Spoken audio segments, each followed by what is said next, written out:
Hey everyone, so today I'm going to be showing you in a quick video just how I installed the Woodcraft stator and clutch covers on my 2014 Suzuki GSXR 750. Very easy job, very straightforward, but I just wanted to go ahead and document it for you guys and just kind of let you know how it all went. Obviously you can tell that the install is a success, but I'm going to show you just how I went about doing it. Again, fairly straightforward, but stay tuned to watch the process. This is the stator cover, and then on the other side you have the clutch cover. As you can see, I've got some light damage here. This is actually not from the crash, this is the other side, but I have something for this. And so this is the clutch cover. This is from the crash, and you can clearly see there's some damage here. Fortunately, we don't have any leaks. Nothing about the integrity is compromised. It just looks bad, and this is not gonna come off. So I made a purchase. Some of you may already know, and you probably know by the title of the video. Today we're gonna install some Woodcraft clutch and stator covers. So here we go. Okay, so here we are on my workbench, and as you can see, we've got the covers out. Comes with instructions, and of course all of the necessary parts. You can see here, maybe spent about $300 on everything, and I kind of love the way these look. I was not expecting them to look so clean, but I'm impressed. Also, these are going to be significantly easier to install rather than like entirely new clutch covers on the bike. So, okay, I think we can get started. I'm going to do one side at a time. So we're going to start with the stator cover. This is going to be on the left side of the bike. And essentially what we need to do, the first step, is you have to get the plate, they call it a skid pad, aluminum skid pad. You have to get it out of here. That's the easy part. And then I believe there's three screws, and you need to insert them into this here. You can see the holes right there. You need to use blue Loctite, which I also have, and make sure that these don't fall out. So I'm gonna cut to me applying the blue Loctite. All right, so here we have everything. Here's my blue Loctite. And for those of you who I guess don't know, Loctite is a thread locker. It makes it so that your threaded fasteners don't fall out of whatever they're fastened to. I mean, if you don't know what this stuff is, I mean, that would be a little strange, but there you go, just in case you don't know. Blue is not the strongest. I have red. Don't use red. Blue is just fine. So essentially, these three bolts here will attach this to this, and you're gonna apply the thread locker to the bolts before you do so. I'm gonna have to do that off camera because I'm only one man and I need to be able to do this. By the way, get yourself some gloves. I'm not a big fan of getting chemicals on my dainty hands. So these black gloves are cool. Very useful. So I'm gonna go ahead and apply the thread locker. Just go ahead and put a little bit on your finger, and evenly apply it to the screw, and then you're gonna attach it from the backside. But first thing, I want to apply the thread locker. Okay. Now I'm sure, just like me, you all did that perfectly the first try, and you definitely didn't make a mess. So at this point, all I've done was I applied a little bit. It's really just like an even, very thin coating of the blue Loctite to the threads of these three screws. So I connected the plate to the actual part here, and then I finger tightened the three. And so you can see on the other side here that the plate is connected. And I wanted to just kind of come back here and show you, these are hex head, come on baby, focus.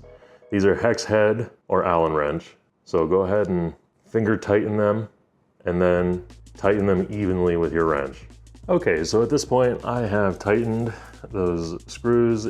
I figured it would be Imperial. It was not. Woodcraft is an American company. It shipped to me from Massachusetts, but it's metric. It was a number 3, and so I tightened them all down. At this point, you need to wait about 10 minutes for the Loctite to cure, and you need to honestly wait about 24 hours before you ride. It's in the middle of winter for me, so that's not gonna be an issue, but I'm gonna wait about 10 minutes before I attach this to the bike. So in the meantime, I'm gonna do the exact same process that I just did on the other part, as you can see, it has 3 holes in there. You're gonna do the same thing. You're gonna apply a little bit of blue Loctite to the 3 bolts that they give you included. You're gonna attach this aluminum plate, and then you're gonna wait another 10 minutes for this one. So while we're waiting for this, let's get started on the next one. All right, so same deal on the other side. Apply a thin layer of the Loctite, blue Loctite, to the threads of each of these bolts with your fingers, preferably coated with gloves. Finger tighten them, then come in with a number 3 Allen wrench and tighten them all the way down evenly. And now start the clock. You gotta wait another 10 minutes for these to cure before you can install this on your bike. This should be good to go. This is the first one. And so this aluminum plate is on there good to go. I'm gonna clean it up a little bit, but you see how it is. And it looks really good, and it's gonna look awesome on the bike. So in 10 minutes, we're gonna start installing. Okay, so at the stator cover here, you're gonna have some bolts that you need to remove. There should be 4. Hi, oh, I got my helper. Okay, so there should be 4 of them. It is a number 8 socket, and they should come out of there fairly easily. It's gonna do 1. Okay, you gotta go inside, pal. All right, good dog.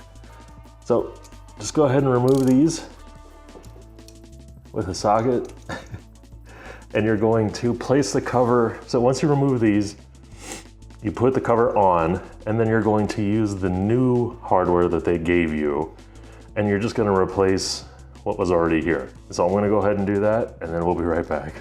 Okay, so at this point you can see I've got the cover on. You have to remove the old one here, old bolts that are in there holding the cover in, and put the cover on and replace them with the new ones. Now these were a number 7 socket, and I believe the size on these is a number 5. So once you put them in, kind of finger tighten a little bit, and then just go back and forth, evenly tightening them as you go. And then in a few minutes you'll be done, and then we're gonna go on over to the other side. Okay, I apologize if the lighting is bad over here, but it's gonna be the same idea. You've got 4 bolts that need to come out. Should be the same socket size. They are. And it comes out very easily. So go ahead and take those out. Once you take them out, you put the new ones in. And I believe these are a number 4 metric Allen wrench. And so you're gonna put the cover on, install the new bolts, and we'll be done. So I'll check in with you at that point. As you can see, maybe with the lighting, we have it all attached now. You have 4 bolts all in there, nice and snug. Instructions say 7 foot-pounds of torque on the fasteners there, but I didn't measure. You know, I just know. Or something, probably. But we're all good. This thing looks nice. It's far lower profile than I expected. It completely covers up the damage that was already there. This thing is not moving. It's solid, but it's lightweight. It matches the color of the bike. The fairings are off because I'm rebuilding it, but it looks amazing, and it was very, very easy to install, and it's gonna save you a lot of money if you ever drop your bike again in the future. And I think that's gonna about do it for my short tutorial here. Installing the Woodcraft engine covers. This was a breeze. Very easy, relatively cheap compared to the potential damage you could do to your motor if you ever drop your bike. And if something ever happens, I should only technically need to replace this part right here, which is quite cheap. So if you made it this far, thank you so much. If you enjoy my content, leave a thumbs up on the video and subscribe to me here on YouTube. Thank you all so much for watching, and as always, ride safe. Later. You know, I forgot the most important part. When you're done, you have to start it. Make sure there's no leaks.